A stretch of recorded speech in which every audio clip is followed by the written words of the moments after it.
So before I begin, I practiced this presentation last night for about 15 minutes because I thought that's how much time I had. And then Dr. Watson this morning said, I'm going to make mine brief so you can have all the time until 11. So I'm gonna try to balance it out a little bit between making it too short and making it all the way until 11. The other thing is that I think that we should try to make our decision based on research. But as a researcher, I'm sorry to tell you that lots of things we know from research isn't as definitive as we would like, right? So we say, we know this from research, but it's only correlational.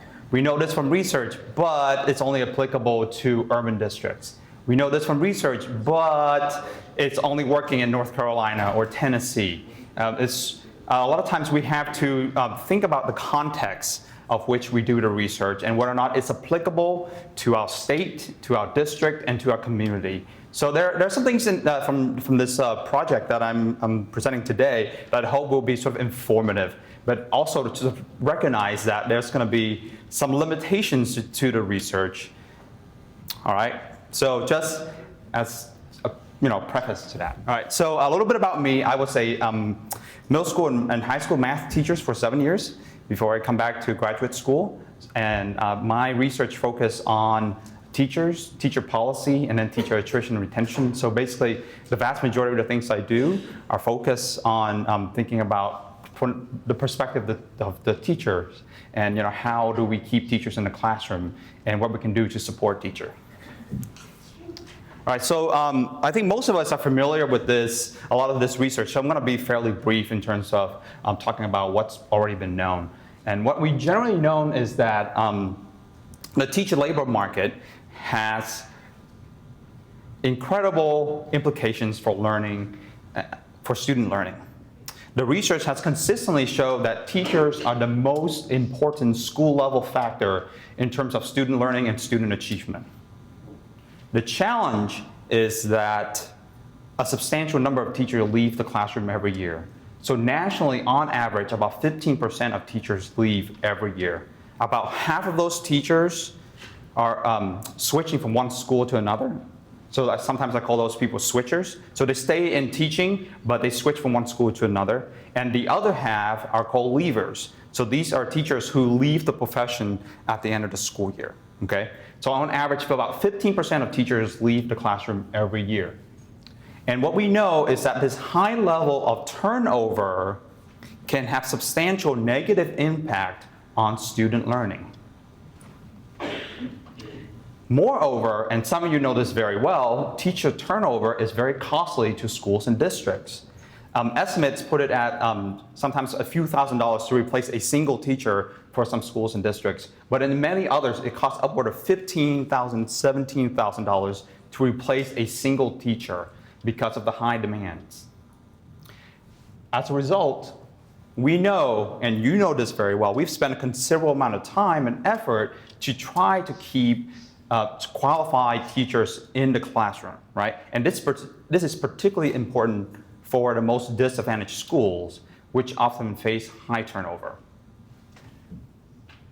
And for Kansas specifically, as you've mentioned, and as you know, there have been shortages over the past several years. So part of this research is going to go to try to address what do we know about teacher attrition retention specifically for Kansas. All right, so the data that I'm going to be using is I'm going to be using multiple waves of what it's the Schools and Staffing Survey, or the SAS data. So the SAS data goes back all the way to 1987, 1988, and it goes to 2011, 2012. And there's been 7 of these waves. So the SAS data is done at the state level, and that's also at the national level, so that the data can be you can generalize it to every single state as well as the nation. Okay? And what I'm going to do is I'm going to use all the available waves of data that are available from this time period, from 1987-88 to 2011-2012. So about almost 2 decades worth of data here. Unfortunately, it stops in 2011, 2012, which is now several years ago. But I think a lot of what we see is going to sort of be still informative to the conversation moving forward. And one of the reasons why lots of people, and myself included, use this data is because it provides a very rich source of data about teacher characteristics, as well as the school in which they teach and their turnover behavior. So we know whether or not a teacher stays in their current classroom, or whether or not they move to another classroom or switch, or if they leave the profession altogether. I'm going to be doing I'll talk about two different kinds of analysis today. One is this descriptive analysis, where I'm just going to talk about what are the teacher characteristics in Kansas, and the conditions of the schools in which they teach, as well as some basic mobility patterns. And then in regression analysis, where I use more advanced statistical controls, then I can talk about how do Kansas teachers' mobility compare to those of other teachers in the Midwest, as well as the Great Plains, right? Because those sort of folks are, in some sense, that are sort of we're competing against to try to keep our teachers. And then in the last analysis, I'm going to be looking to see what are the factors that are associated with keeping teachers in the classroom, or sort of associated with teachers leaving the classroom. All right, so probably can't see my laser very well. I've been told that my presentations tend to be very boring, so I've been told to spruce it up a little bit, make it look nice. So what I've done is I've put some colors in there. So some red and some purple. Unfortunately, that's about as far as I'm willing to go, so I apologize.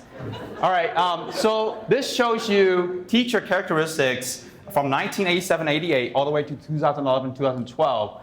And on average, the teacher labor force in Kansas has remained fairly stable. So I'm just going to be talking about the latest data from 2011-2012. And that's the column, next to the last column, that's been highlighted, okay? So on average, about 3 out of 4 teachers in Kansas are women. And the vast majority of teachers in Kansas are white, with 10% are novice teachers. So these are teachers with less than 3 years of experience, meaning they are in their first or second year of teaching. 20% are under 30 years old, and about half hold graduate degrees by 2012. Almost no teachers in Kansas are uncertified, so the rate of certification in Kansas is only 1%. So that's very, very good. And then about 60% belong to unions, okay? And what I've highlighted here in red is, and basically this sort of goes back to the point that Commissioner Watson just talked about, is the salary piece, all right? So, so this is the average teacher salary earning in Kansas from 87 to 2012. Then they've been converted to constant 2012 dollars. All right, so this is not the amount that they would earn on average in 87, 88. This has been converted, with inflation to 2012 dollars. So in 1987, 88, the average teacher earns about $42,830. All right, and then it goes up a little bit in 1991, and in 1994, it goes up to $43,610. After that, it drops back down to $41,007. Goes up a little bit in 2004, goes back up a little bit, quite a bit in 2008, and then drop back down to 2012. So if you just look from 1988 to 2012, you can see the average teacher salary has remained essentially unchanged. It's fairly stable. It's gotten back to where we were in 87, 88. All right, so our efforts to sort of increase this salary, I think, over the last several years, we need to look at the data, but I think that would be very interesting. Another piece of information that I have, and that's not widely available, is how satisfied are teachers with their salary? Okay, we don't have this data in the first 2 waves, but starting in 1994, we do have this data. So anything for this last row here, if it's above 0, that means that Kansas teachers are more satisfied with their salary than compared to teachers nationally. Okay, so in 1994, Kansas teachers were fairly positive, were fairly satisfied with their salary. But as you can see, as the salary drops over time, their satisfaction drops. And now, compared to the US nationally, Kansas teachers are less satisfied with their salary over time. Okay, so in the next slide here, I want to talk about how this Kansas teacher's salary breakdown in comparisons to the US. All right, so in the panel in the left column here, we see this is Kansas teacher salary. And then on the right is US salary from 88 to 2012. Okay, there are 4 bars here that you can see. So the, I don't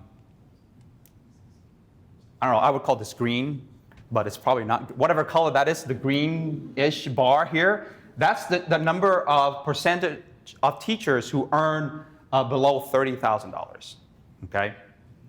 The blue, well, purple, is from 31,000 to 43,000. We say that's brown. Brownish, brown. Okay, we're going to go with brown. Brown is between 44,000 to 50,000, and red is above 50,000. All right, so if we look at just 2012 here, all right, in Kansas, about 5 or 6% of teachers earn less than $30,000 on average in Kansas. Okay, and about 55% or so earn between 31,000 to 43,000. And the reason why I mark off that 43,000 is because that's the average of salary for Kansas, right, over this time period. Okay, so 60% of Kansas teachers earn less than the average from 1987 to 2012. That's fairly stable. All right, and about 20% or so earn between $44,000 and $50,000. And about 20% earn over $50,000. So that's for Kansas. Now, when you compare the United States nationally, once again looking at 2012, once again we see that about 5 or 6% earn less than $30,000, but only about 30% or so earn between $31,000 and $43,000. The majority of teachers nationally earn above this $43,000 cutoff. So about 20% earn between $44,000 and $50,000. And as you can see here, about 43% earn over $50,000. So in comparisons to the United States nationally, the Kansas teachers are earning less on average, as you can see. And it's fairly substantial, regardless of how you measure in terms of the average salary or in terms of the buckets of where they are earning. Now, there's an argument to be made that, that you have to take into account of the region and all of that. But when you think about sort of, where teachers are teaching and where we have shortages, I think that sort of gives you an idea of what are some of the forces that could be driving this, all right? And of course, this is not causal. I'm just presenting some descriptive statistics for this. All right, so now let's talk about the characteristics of the school in which teachers teach. I'm just going to focus on basically 2 pieces of information here, okay, just for time's sake. All right, so the first one is looking at the percent of students who are eligible for free and reduced price lunch in Kansas. All right, so that's this first row right here, percent FRPL. Okay, so in 1988, about 23% of students in Kansas are eligible for free and reduced price lunch. Okay. About 7% of schools are what I call majority FRPL schools. So these are schools where the majority, at least 50% of students are on free and reduced price lunch. Okay. That's in 1988. All right. Fast forward to 2012, 46%, nearly half of the students in Kansas now are eligible for free and reduced price lunch. That rate of 7% of schools has now changed to 43%. So 43% of schools in Kansas are majority FRPL schools where students are eligible for free and reduced price lunch. Okay. Along this change is looking at the percent of minority students or students of color. In 1988, about 10% of Kansas students are students of color, and about 2%, only 2% are schools where there's at least 50% of students who are students of color, all right? So that's the majority minority. When you fast forward to 2012, you can see that 28% of students now in Kansas are students of color, and about 16% of schools are majority minority schools. So this has been some substantial shifts in terms of who we're serving, right? The students that we're serving. All right. So this is basically this sort of similar idea here, but I'm graphing that, showing that against the sort of United States nationally, so you can get a sense of, is just Kansas changing specifically, or are we following sort of national trends, right? So on the left here, we're looking at majority FRPL schools in Kansas, and that's the red line. And then the blue line is for the U.S. nationally, right? So as you can see, over time, in 1988, the number of majority FRPL schools in Kansas was fairly low in comparison to the U.S. nationally. But by 2012, you see those bars overlapping? That means that they're virtually indistinguishable. Okay? So the rate at which sort of low-income schools are growing in Kansas is substantial. It's much faster than the national average. Okay. In terms of majority minority schools in Kansas, what we see here is in 1988, there's only like about those 2% that I mentioned before. It's grown over time, but it's still not as going as quickly as the rest of the United States. But these two graphs, I think, sort of very precisely summarize the changing conditions, some changing conditions on which teachers are teaching in Kansas, right?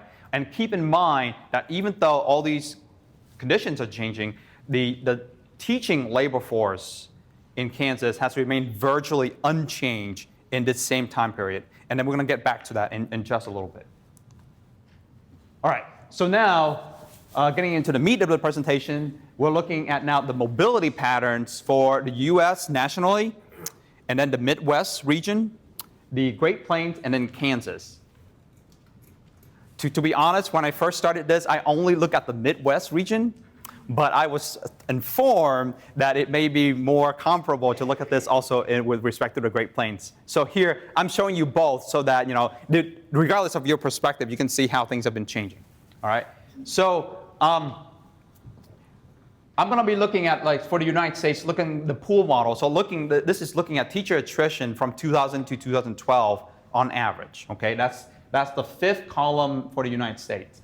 Here, basically what we see is in the deep blue bar, we see that about 85% of teachers nationally stay within their current school from one year to the next, okay? And about half of those are switchers, meaning they switch from one school to another but remain as teachers, and about half are leaving the teaching profession altogether. Okay. In comparison, in the Midwest, about 87% are stayers, so they are a little bit more likely to stay within teaching from one year to the next. And once again, about half of those are switchers and half are leavers. In comparison, the Great Plains here, and I think this was a great point to bring up, is that only about 83% of Great Plains teachers are stayers. So that's sort of a 2 or 3% deduction from the U.S. average. And some of you might think, well, that's only 2 or 3%. But when we're talking about 38,000 students, right? I mean, 38,000 teachers, those 2 and 3% matter a whole lot, because those 2 or 3% of teachers serve thousands and thousands of students, right? So this is not a small change, right? This is a small difference, all right? And here is, in the last part here, this is Kansas. As you can see, the percent of stayers for Kansas is about 84%. So it's a little bit lower than the U.S. average, and it's lower than the Midwest, but it's a little bit better than the Great Plains, okay? The one thing I want to point out is that when you look at the gray bar, the switchers here, Kansas teachers are much more likely to switch schools than the U.S. nationally, than teachers in the Midwest or in the Great Plains. And the one thing that this research cannot do, one of its limitations is that it can't show you where the teachers are going. It can only show you that they have left the classroom or they have switched from one school to another, but we don't know whether or not they have switched to just another school in a district or to another district within Kansas or outside of the state. Okay, in order to do that, you would have to use Kansas-specific administrative data, okay, in order to answer that question. All right. So the concern here, for the state at least, is that if these teachers are leaving, switching schools, are they staying within the Kansas pipeline, right? Or if they're leaving for nearby states where they may have better salary or whatever it is they're looking for. So that would be the concern, which we are sort of unable to address as much as I would like. All right. So here we're going to move into a little bit more into sort of the regression analysis. So let me explain this real quick. So in the first 3 columns here, we're looking at comparing Kansas teachers to other teachers in the Midwest. Okay. The red sign means that it's positive and it's statistically significant. Okay. So this is not just by chance, random chance that we'll see this finding. This is a statistical finding. All right. So in the first column, when we see Kansas here, in the first row, you see that to be a positive sign. That means that Kansas teachers, on average, are more likely to turn over than other teachers in the Midwest. Okay? And then we see age under 30, that's also positive and significant. What that means that younger teachers are more likely to turn over than more veteran teachers, than older teachers. To be honest, at one point, I used to call them young teachers for people who are under 30, and I got a lot of pushback. They're younger teachers, not just young teachers, because then the flip side is they're not young anymore, and they're old, and we don't want to say that. All right, and we see that special ed teachers are much more likely to turn over, and some of us know this very well. Okay.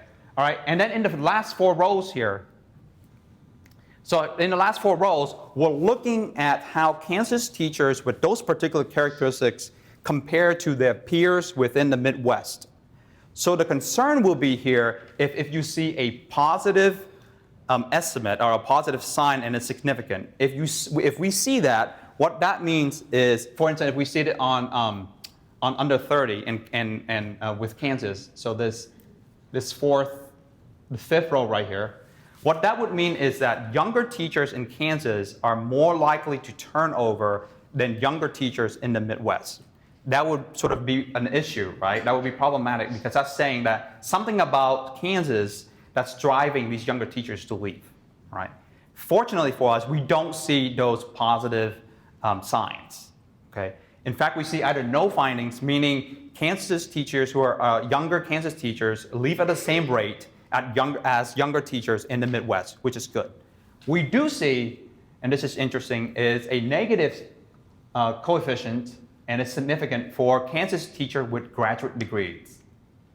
What this means is that Kansas teachers with graduate degrees are less likely to turn over than their peers who in the Midwest who also have graduate degrees. Okay, so that's sort of a positive finding in a sense, is that there's something about Kansas teachers who have graduate degrees that makes them more likely to stay in their current school, right?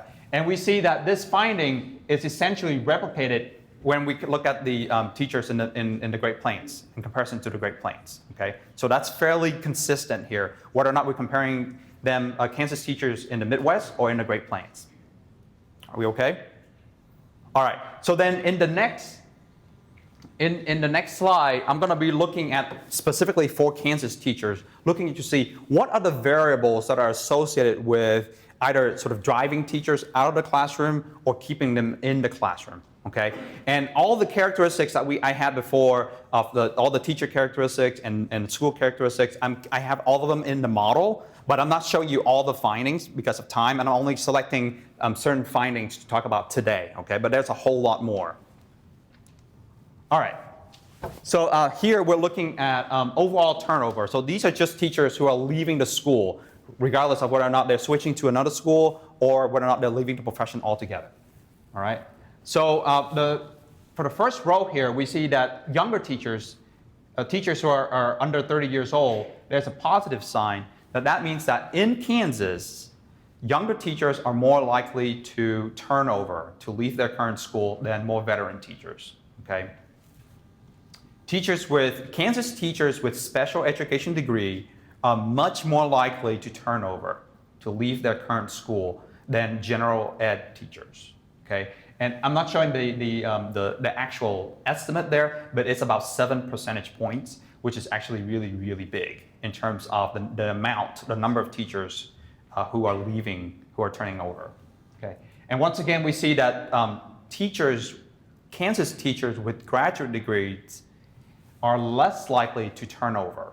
Okay, so this is only looking at Kansas teachers. So once again, we're seeing that there is something about Kansas teachers who have graduate degrees that are sort of compelling them to sort of stay in the classroom, all right? And we also see that teachers with union memberships are less likely to turn over, hence the negative sign. So another way to interpret that would be teachers with union memberships or belong to unions are more likely to be retained in their current school, okay?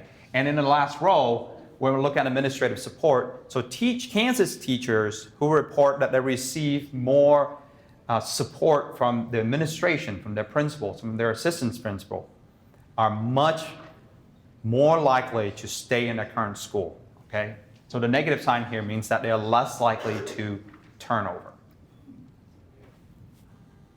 All right, so I'm just going to summarize some of these sort of high-level findings, all right? So the first is that the teacher labor force has generally remained the same, fairly stable from 1987 to 2012. The salary during this time has essentially been not changed much, right, from 87 to 2012, remained fairly the same. However, teachers now are substantially more likely to teach in majority low-income school or majority minority schools, okay? And to this point, when we think about a lot of the research now that are coming out of showing the positive effects when the students' race match with the teacher's race, that students tend to learn more, they are more likely to graduate, okay?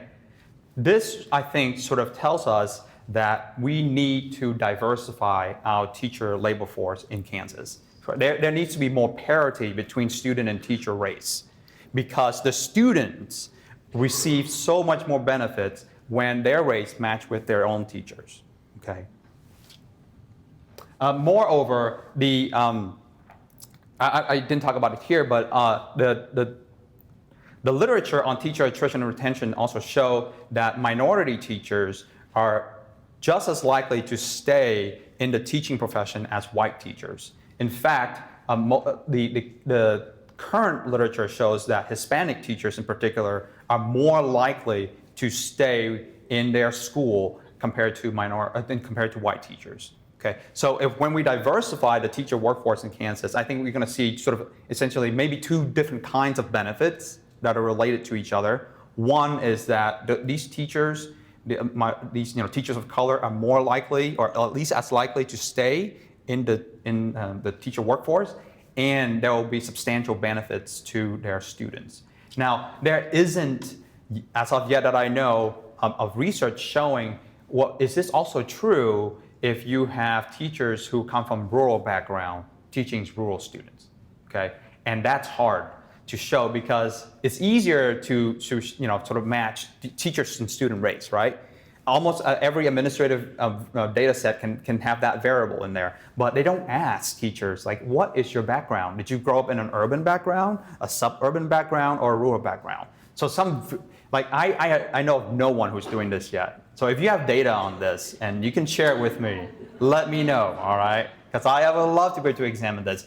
Would we find a similar relationship for teachers who have rural backgrounds going back to their rural roots and teaching rural students? Would there be benefit for those students, right? Because it's not just the match of the skin color, right? It's something about knowing that background, sharing some similar interests and some affinity, I think that's driving this relationship. So I think we need more of that research out there, but we just don't have sort of that data for that yet, right?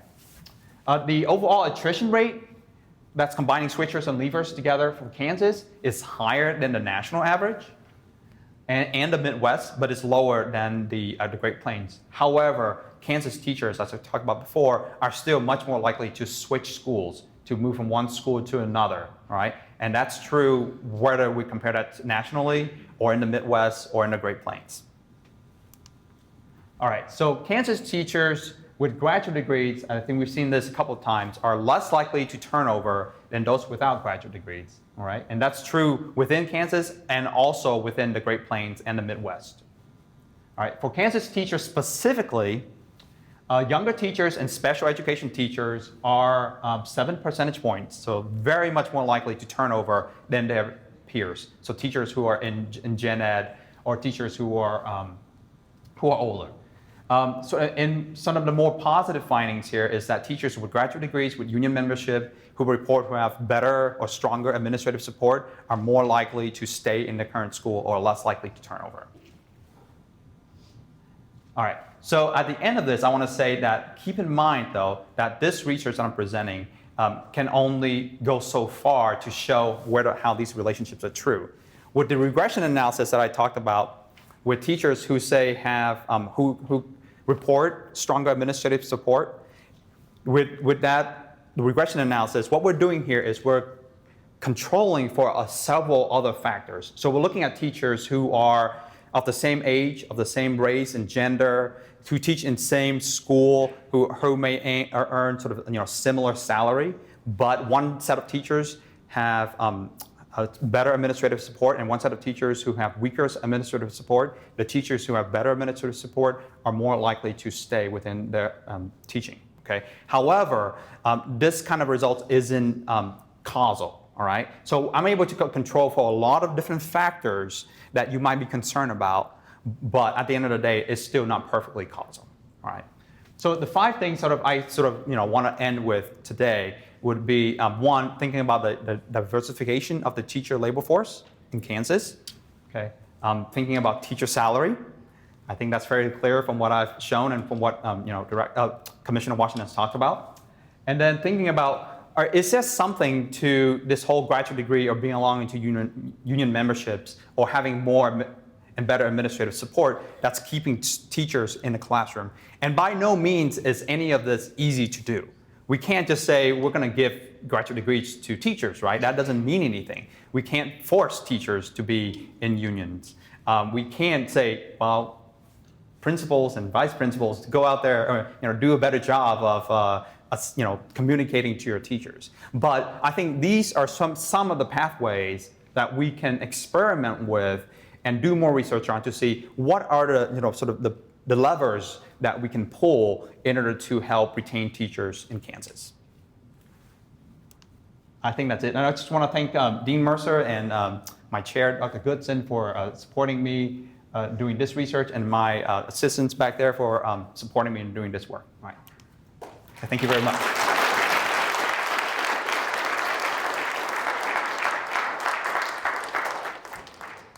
So if you have questions, comments, insults, please throw them my way. Do you have the, when you talk about administrative support, did you have qualifiers there? What were some of those characteristics of administrator support?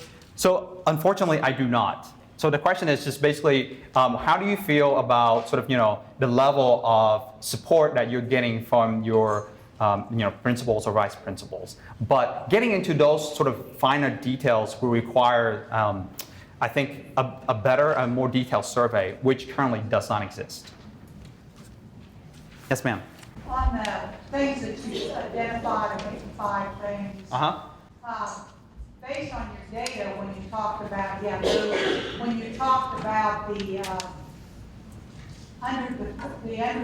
youngers. Right, younger, not young. That's right. Youngers. So I would maybe add to that mentoring. Oh, okay. So I completely agree. So the research on teacher attrition and retention shows that mentoring has a huge effect in terms of keeping teachers in the classroom. So that's definitely true.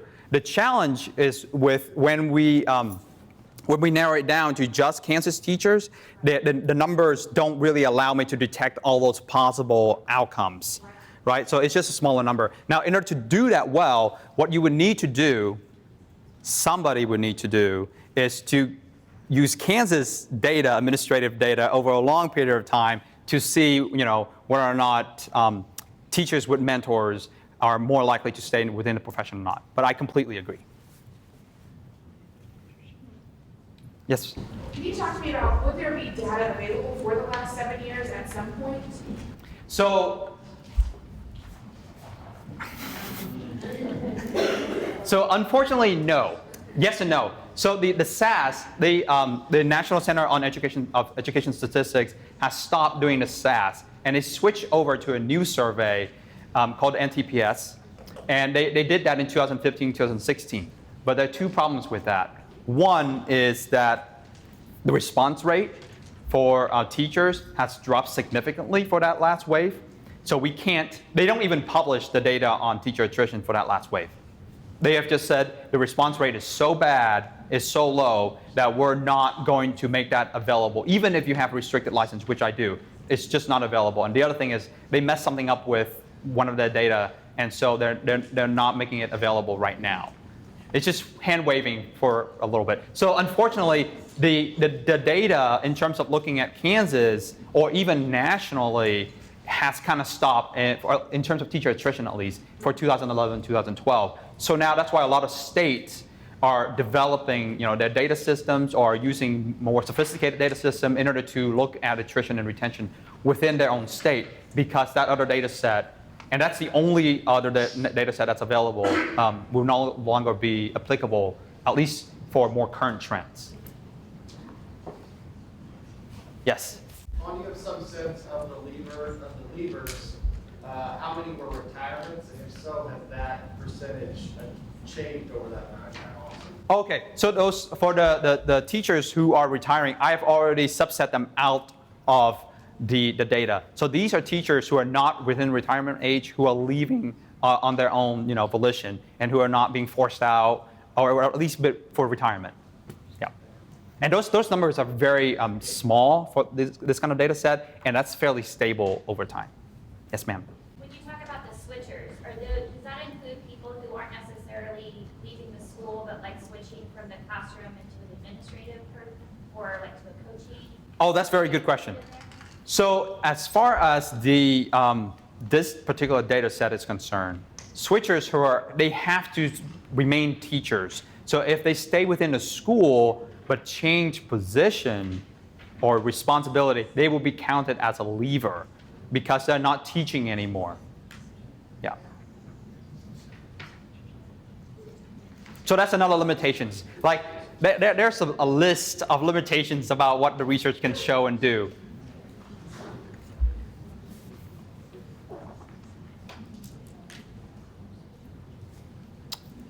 Yes, ma'am.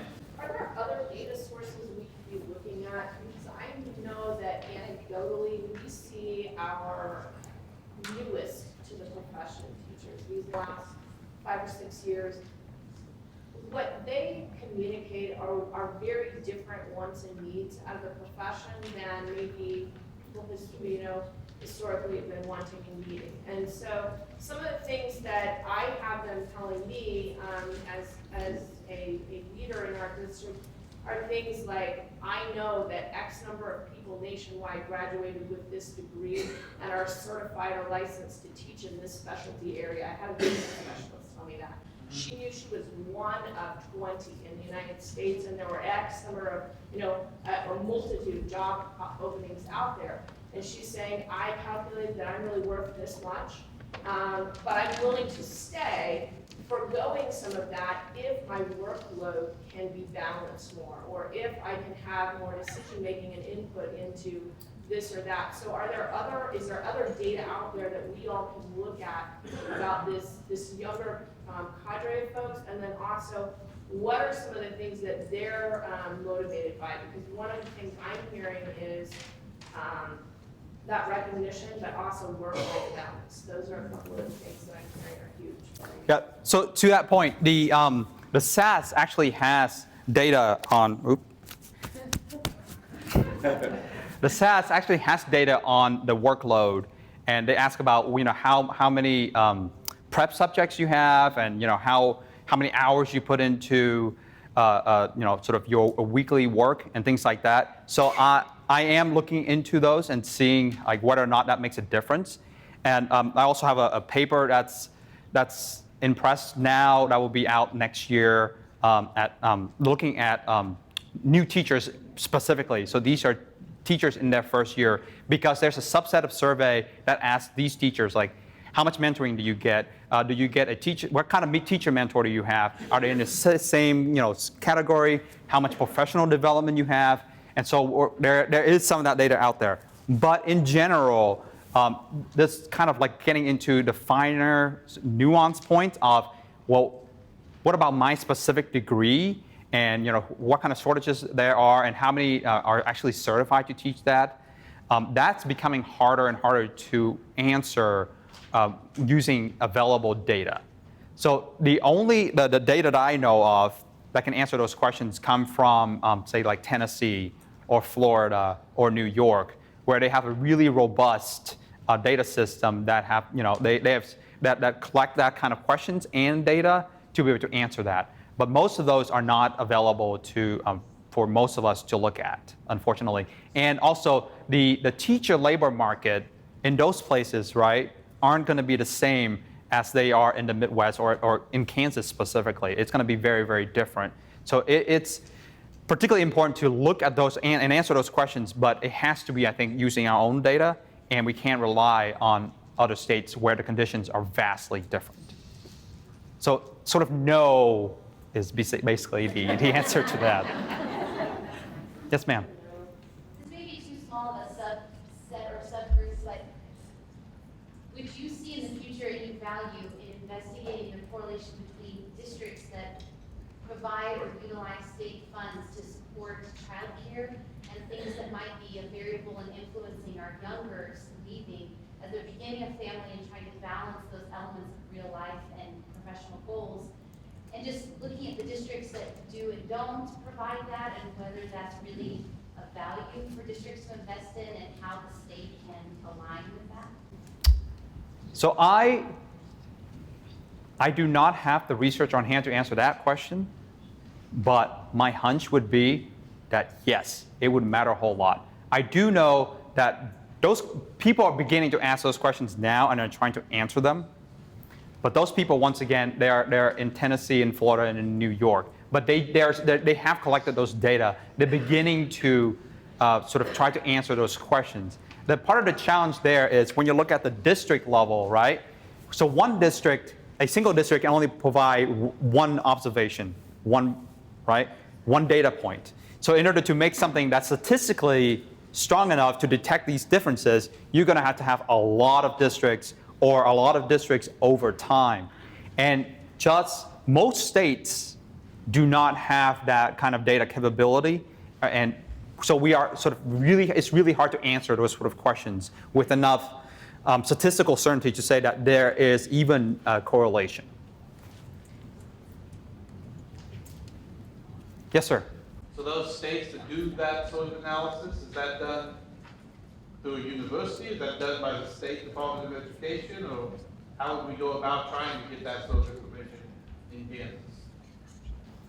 Okay, so I think that's two separate questions there. One is a lot of those states the research are done by the state themselves, but they also have made partnerships with universities within their own states to do the research. For example, in Tennessee, they have the Tennessee Research Alliance, what's called TERRA, and they're based out of Vanderbilt, right? So they do their own research, and a lot of researchers at Vanderbilt are using that data to answer that questions.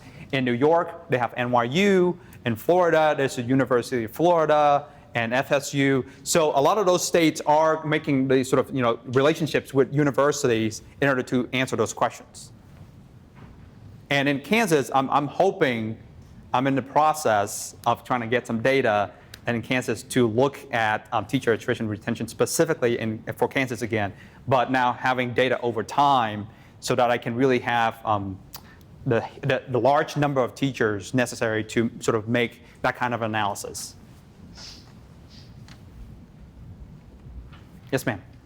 First of all, this is an incredible amount of research you've done, and we really appreciate the time it must have taken to put this all together. Well, thank you. How valuable would it be to add a requirement of a vast teacher survey for relicensure in order to mine for the kind of data that we need?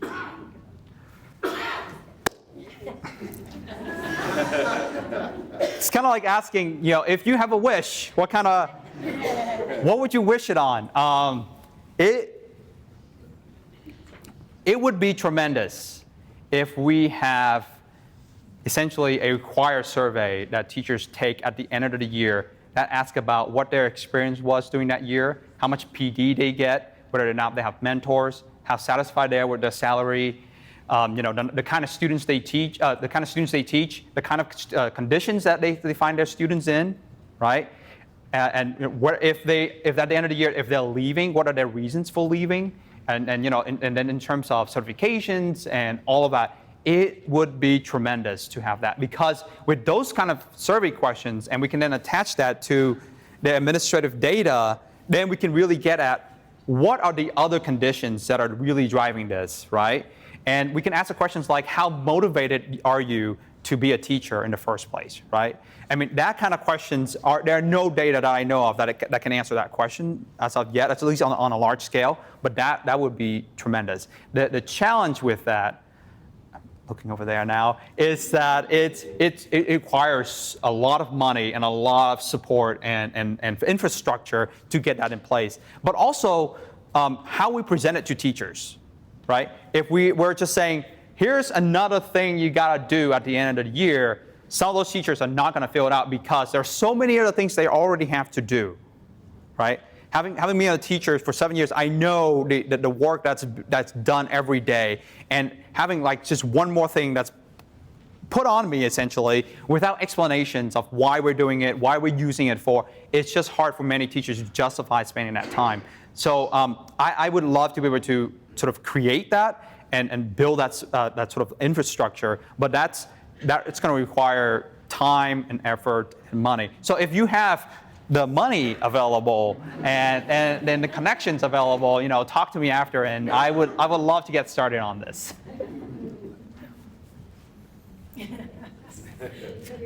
This thing, just forget about it. Yeah. Yeah. Other questions, please. Yes. If the district can only focus on one of the five, which one would you say we should focus on first? Oh no. No. See, as a researcher, one of the loveliest things about my job is that I just, do the research and put it up there, and then it's not up to me to implement them, right? So I was talking to my wife last night, and I was like, I hope they don't. There are two questions I don't want to answer, and that was one of them. It's like, which one would you do first? Are you talking about if from the perspective, you're talking about from the perspective of the district, right? School superintendent, which one would you focus on first? If I'm a superintendent, well, if I'm a superintendent, I'm being realistic. I am not sure how much salary I can change without that having an effect on the budget and other people around me, right? So that's not always perfectly in their control.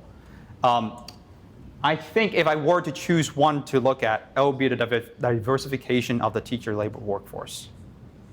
Because I think that's something that a superintendent can maybe affect. Like, right, the kind of support messages that are sent out, the kind of job offers that are being made, and being aware of the level of diversity that exists within their district can lead them to change that question. Right? Because if 46% of our students are students of color and only 3% of our teachers are teachers of color, there's that huge mismatch there. What can we do to support that? Right? Along that line, though, most of Kansas is, by geography, rural and not urban, right? So then we also have to work on sort of, in a sense, sell sort of that rural education and rural teaching. And there are some work in terms of like, how do we advertise that? And how do we talk about sort of the positive things that comes with rural education as opposed to, just talking about sort of the challenges that we have with rural education. And I think that's, over the past, I would say 2 to 4 years, there's been a much greater recognition that we need to do more in terms of looking at rural education, because it's an entirely different beast than urban education, right? There are different challenges. And so I think that research has to be narrow and specific to rural education. So diversification of teacher labor force, yeah. Yes, ma'am. A couple years ago, the keynote speaker from Pennsylvania had researched very, very top reasons teachers left. To me, all fell under administrative support, like teachers not being heard, not getting to take part in policy decisions, and not getting mentored. And I'm wondering, can you explain more about administrative support and what that means? So the person who presented, that was Richard Ingersoll, or Dick Ingersoll, and the data he used come from the same place as the data that I use.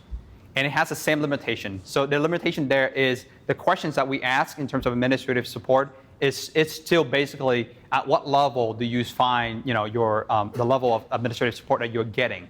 Is it high? Is it low? Is it in between? It doesn't get into sort of the finer grain of what kind of support are you showing here. Is it so there are some other research that sort of broader that looks at administrative support, and that goes into the question of the administration's spending more time recognizing the teacher's effort, and along what Commissioner Watson was saying, recognizing the sort of the level of achievement that they make, sort of celebrating their teachers, that matter. So when administrations take those steps to really highlight what their teachers have accomplished, the teachers also feel that they are being valued, and they're then more likely to stay in education. So that research that he brings up, I actually have a working paper examining sort of the broad factors of teacher attrition and retention. That's just been released by the Annenberg Institute as a working paper. So if you're interested, please let me know, and I can share that with you. And to that point, so this work, I've turned it into a policy brief. I have about, I think, 8 or 10 copies, hard copies here that has more of the analysis and some more of the findings available. I can also make it available online, and we can see if we can make it available at K-State or KSDE, so that is available, so that we, so this is more widely available. But yes, ma'am. Everyone in this room is going to hear a lot from me this year, but you might not. So I wanted to point out that I think that union membership actually encompasses a lot of those things, and especially in the state of Kansas, we're really lucky to have a really supportive bargaining unit, which would be KNEA. And I think that they offer support with graduate degrees, support on building administrative relationships, getting salaries higher, and diversifying the labor force. So that would be where I would start, just as a teacher who is active in KNEA. No, I think that's an excellent point, is that unions can do a lot for their teachers. The reasons why I didn't choose that one is because I'm just fairly new to Kansas, and I don't know sort of the politics and the sort of the political challenges that would be required to sort of make that substantial shift, right? So there are some states where the teacher union membership is much higher, like 80 and 90%. And in there, we see that the working conditions are much different, and the salary they receive, that they're all very, very different. But it requires, that's something that like a superintendent, that's hard for them to change on their own. That requires, I think, statewide backing and a lot of other things to fall right in order for that to happen. But I think unions can be very powerful in retaining teachers.